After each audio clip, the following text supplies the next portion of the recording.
The future of flood defense. Why everything you know is wrong.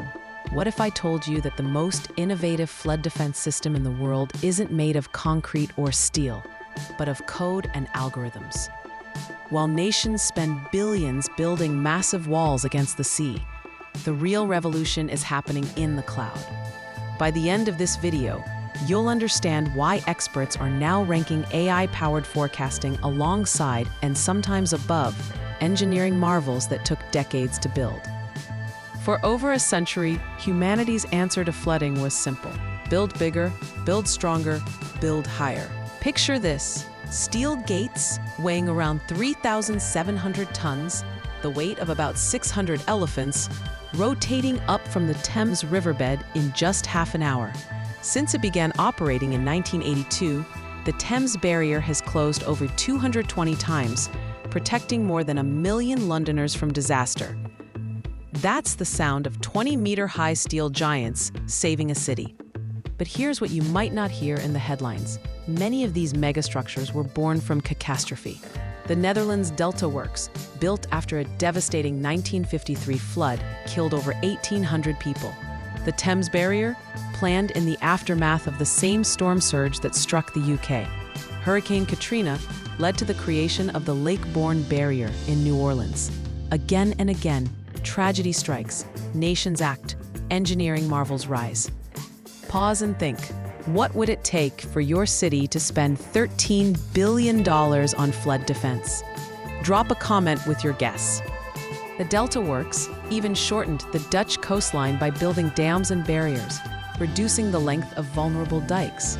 Brilliant in concept, but the first designs would have turned a saltwater estuary into a freshwater lake, destroying oyster beds and fishing communities that had existed for centuries. Understanding the importance of regular health checkups. Here's the surprising shift. The most forward-thinking countries are now giving water more space, not less.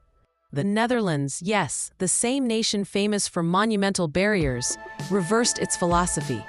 The Room for the River program invested billions in something radical, moving dikes back from rivers instead of making them taller.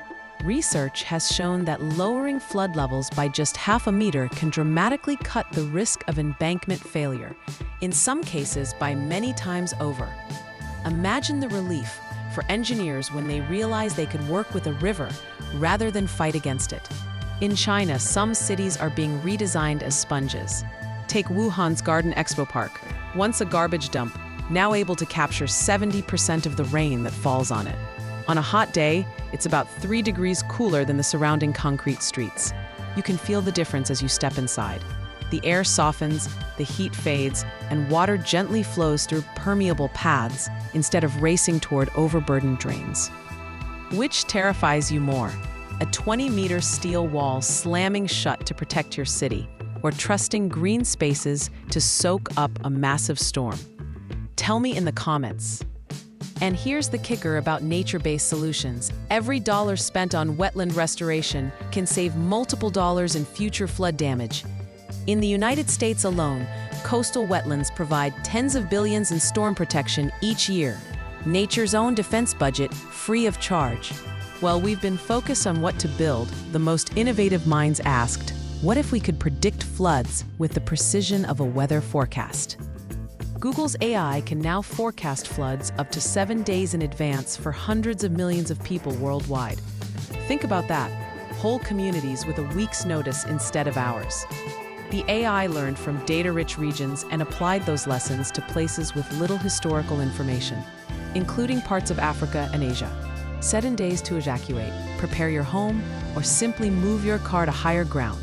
How would that change your life in a flood zone? Here's the remarkable part.